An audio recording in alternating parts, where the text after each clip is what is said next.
This is the 3D VIEW-MASTER adventure Voyage to the bottom of the sea. Cape. When the sleek bulk of the nuclear subsea view slips beneath the surface, the silent twilight of all the Earth's seas becomes her home. To the public, she's a traveling laboratory for scientific research and exploration. Our government leaders know her as one of our country's mightiest secret weapons. The Sea View is the brainchild of Admiral Irwin Allen, brilliant scientist, engineer, and director of the sub's activities. In command of the Sea View itself is Commander Lee Crane, who, with a tough and skillful crew, guides the complex craft on its perilous journeys. Our voyage seems peaceful enough. The Sea View, surfaced and silent, is basking in the brilliant sunshine of the Caribbean. Far below, Admiral Nelson is in the Sea View's diving bell, exploring in wonderment the depths too great for even Sea View's tough hull. VIEW-MASTER Reel 1. Picture 1. Just a few days before, the peacefulness of the Caribbean had been shattered by an event that would bring violence to the Sea View also. At a penal colony on one of the Grand Bahamas, two hardened and desperate long-termers, Dobbs and Hawkins, had overpowered a guard, seized a small boat, and made good their escape in a burst of gunfire. They had paddled down a small river to the sea and then, caught in the Gulf Stream's flow, had drifted helplessly. When their tiny craft overturned, they could only cling weakly to its keel and drift on. Picture 2. As the tiny yellow diving bell swayed gently in the deep currents, Admiral Nelson was busily recording important data of the dive when the bell's radio suddenly came to life. "Admiral, we're going to have to pull you up. Lookout has spotted a capsized boat with a couple of men on it.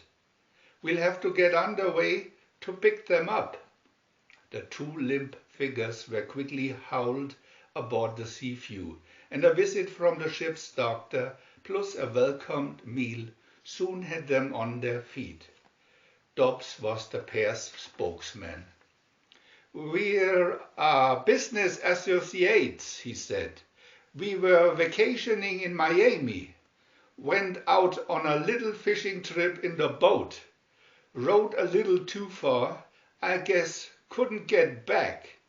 Accepting their story, Admiral Nelson told the two that he wanted to make another dive that day, but that he would use the flying sub afterwards to take them to the nearest land, the Grand Bahamas. When the bell once more reeled out from its winch, Dobbs and Hawkins pleaded to be allowed to watch, but they spent most of their time carefully examining a plan of the Sea View, especially the location of the ship's arsenal and the flying sub. "We're sure not going to let that admiral take us back to the Bahamas," Dobbs muttered to Hawkins. "Look for a chance to make some kind of diversion. Then we can grab some guns and that flying sub and beat it to Brazil." Picture 3. In the twilight of the ocean's depths once more, Admiral Nelson was filming the scene and reporting his impressions to Commander Crane. "This is fantastic, Lee. I've never seen such a variety of species. Some have never been seen before. I'm sure of it. Wait, what's wrong? Lee, all the fish suddenly have disappeared, as though something frightened them. Send me down there." Picture 4. But high above, Dobbs had found a way to get the diversion he wanted. As he wandered about the missile room, ignored by the busy crew, he noticed a sign on the diving bell winch. "Do not oil." Standing nearby was an oil can. With a quick movement, Dobbs twisted off the lid of the can and dumped the contents on the clutch mechanism. With a tortured shriek, the winch ran wild. Picture 5. "Lee, what's wrong up there? We're dropping too fast." The Admiral's voice came urgently over the radio speaker. But Lee Crane and his crew were too busy fighting the runaway winch to answer. As smoke filled the compartment and a shriek of grinding metal filled the air. Lee finally spotted the trouble. "Kowalski, there's oil on the clutch. Dose it with gasoline." Picture 6. As the desperate struggle went on in the sea view, the tiny bell lurched downward at an ever-increasing rate and the pressure on the ball mounted. Nelson threw open the bell's compressed air tanks to avoid being crushed by the awful force of the sea bottom. Almost crushed himself by the air pressure, Nelson fought to maintain consciousness, and so he did not see, rising from a subterranean canyon, a huge, almost formless creature whose glowing eyes were fastened on the yellow bauble dangling invitingly over its weird head. Picture 7.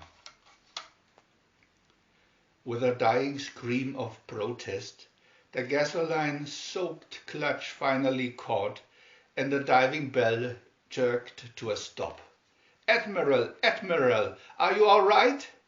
Lee called over the radio microphone. "Start emergency recovery procedure." He barked to the crew when he received no reply. By the time the bell was drawn up into the Seaview's hull, Nelson had recovered enough to demand an immediate investigation of the mishap. "Look," said Lee, "here by the clutch, an empty oil can. But who?" He answered his own unfinished question. "Dobbs and Hawkins. They were standing near here just before the clutch went out." "Where are they now?" "I don't know, Lee," said Nelson, getting 2 guns from a locker, "but I think we'd better find out." VIEW-MASTER Reel 2, Picture 8. Racing through the sub's intricate passageways, Dobbs and Hawkins had managed to locate the arsenal and had helped themselves to a .45 automatic and a submachine gun. Leaping into the control room, they had herded the startled crewmen into a corner and moved on toward the nose of the Seaview and the hatch to the flying sub. Just as they were struggling with the hatch openings, Crane and Nelson burst through the doorway at the opposite end of the control room. Picture 9. Taking the situation in at a glance, Nelson shouted, "Take over, cover!" to the crew, and when Dobbs and Hawkins opened fire, his gun barked in reply. Crane and Nelson, through the control room, echoed as the desperate Dobbs and Hawkins. Picture 10. Wildly sprayed came up slightly, barely clearing the lip of the underwater mountain. For a split second, the big boat hung motionless. Gauging the time exactly, Crane snapped, "Stop all engines!" and the Seaview dropped to a crunching landing atop the plateau.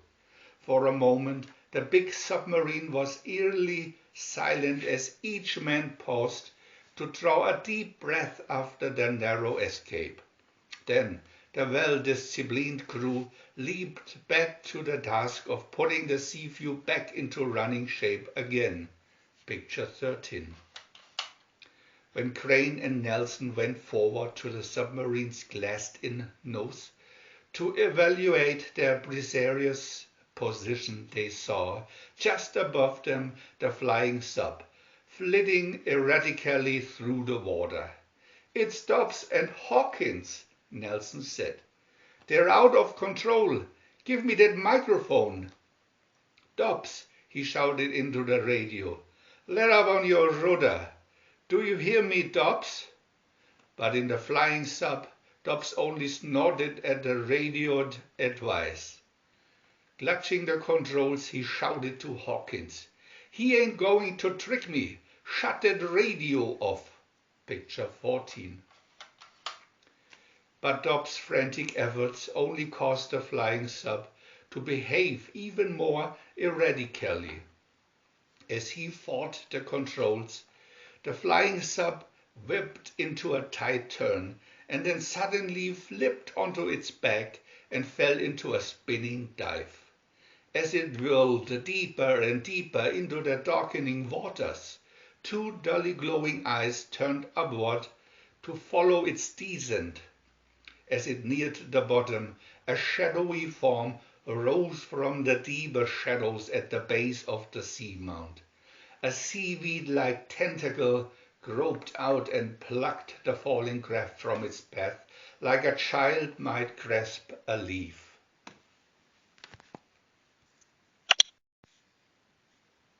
VIEW-MASTER Reel 3, Picture 15. Staring at the apparition which had suddenly appeared in their windows, Dobbs and Hawkins at first were simply paralyzed with horror. Finally, Dobbs clutched at the radio microphone. "Nelson, Nelson," he screamed. "Something's got us. Help, Nelson, help!" "Dobbs, Dobbs, listen to me," Admiral Nelson broke in. "What are you talking about? What's got you?" I don't know," Dobbs squeaked back. "It's big. It's huge. Monstrous. It's holding us. Hurry, Nelson, in heaven's name, hurry!" Hearing their frantic plea, the Admiral and Crane hurried back to the control room for a report from the ship's damage control officer. "We've managed to bypass the damaged panel, sir, and we can fill and empty the ballast tanks okay. But I'm afraid the port tank has been weakened by the sudden change in pressure when the panel blew up."